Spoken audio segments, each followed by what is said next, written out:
కేటీఆర్ గారు ఈరోజు పొద్దున మీరు ఏదో మాట్లాడుకుంటూ నేను కేసీఆర్ గారి సైనికుని అన్నారు. మీరు కేసీఆర్ గారి సైనికులు కాదు, మీరు కేసీఆర్ గారి కుమారులు. కేసీఆర్ గారి తర్వాత రాజ్యాభిషేకం చేసి రాజు కావాలనుకున్న యువరాజు మీరు. సంవత్సరం క్రితం ఎప్పుడైతే అధికారం కోల్పోయారో యువరాజు రాజు అయిదామనుకున్న యువరాజు మతి భ్రమించి మాట్లాడుతున్నట్టుగా క్లియర్ గా అందరికి కనపడుతుంది. ఈ మతి భ్రమించి మాట్లాడే విషయంలో మీరు ఏం చేస్తున్నారంటే, మీ నాయన 2002లో ఒక ఉద్యమకారునికి వచ్చి ఆ రోజు ఏదైతే వాయిస్ ఇస్తురో అదే వాయిస్ మీరు ఇస్తుర్రు. ఎందుకంటే మీ నాయన అదే వాయిస్ తోటి ముఖ్యమంత్రి అయ్యిండు, అదే వాయిస్ తోటి 10 ఏళ్ళు దోసుకుండు. ఇప్పుడు మళ్ళీ మీరు వచ్చి అదే రీల్ వేస్తే ప్రజలు నమ్మరు. ఎందుకంటే మీ నాయన అప్పుడు నా ధ్యేయమే, నేను ప్రాణాలు అర్పిస్తా తెలంగాణ కోసం, నాకు కానీ నా కుటుంబానికి కానీ అధికార కాంక్ష లేదు, మేము వస్తే దళితుని ముఖ్యమంత్రి చేస్తాం, మేము కాపలా కుక్కలం ఉంటామని చెప్పితేనే జనం నమ్మి మీకు ఓటేసారు.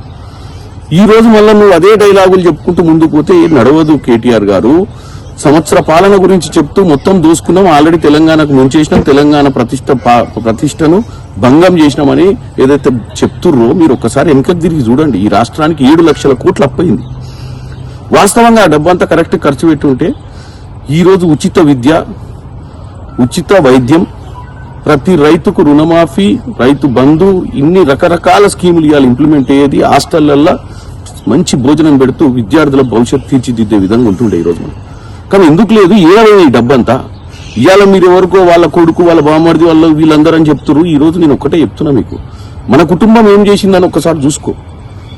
ఎవరు ఈ కాంట్రాక్టర్లు? ప్రతిమ, భుజానా ఏదో ఉంది కదా, రాజుగారుల కంపెనీ, పీపీ రెడ్ల కంపెనీలు, ఇవన్నీ ఎట్నుంచి వచ్చిన కంపెనీలు? వీళ్ళ బ్యాక్గ్రౌండ్ ఏంది? వీళ్ళు గతంలో ఏముండే? మీ పాలనలో ఈ 7 లక్షల కోట్లలో ఎన్ని లక్షల కోట్లు ఈ కాంట్రాక్టర్లు వేసుకుపోయారని ఆలోచించండి.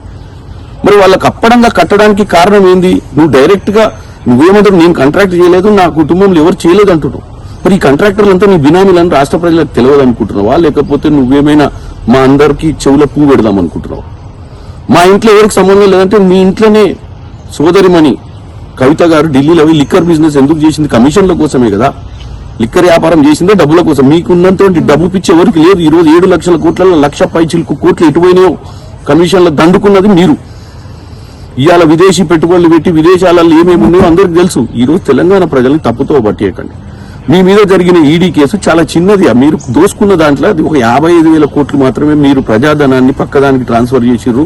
కేబినెట్ మీటింగ్ పెట్టకుండా అన్న దాని మీద ఈడీ కేసు నడుస్తుంది. ఆ కేసును పట్టుకొని మీరు పదే కాంగ్రెస్ పార్టీని ఈ సంవత్సర పాలన గురించి మాట్లాడుతుర్రు.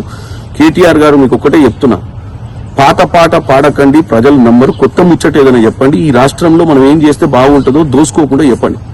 దోసుకునే ఆలోచనతో చెప్పకండి. మళ్ళీ ముఖ్యమంత్రి కావాలన్న ఆశ నీకు ఉండడంలో తప్పు లేదు. ఎందుకంటే నీకు ఇందాకనే చెప్పిన, నువ్వు సైనికుని కాదు, యువరాజు. యువరాజు మాటలు, యువరాజు అని చెప్పి నేను మీకు ముఖ్యమంత్రి అయితే మా నాయన తర్వాత నేనే ముఖ్యమంత్రి, మీ నాయన లెక్క ఎస్సీ దళితుడు అని చెప్పడానికి లేదు ఛాన్స్.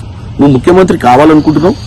గత సంవత్సర క్రితం కాంగ్రెస్ పార్టీ అధికారంలోకి వచ్చిన దాన్ని మీరు అసలు జీర్ణించుకోలేకపోతున్నారని తెలంగాణ ప్రజలు చూస్తున్నారు.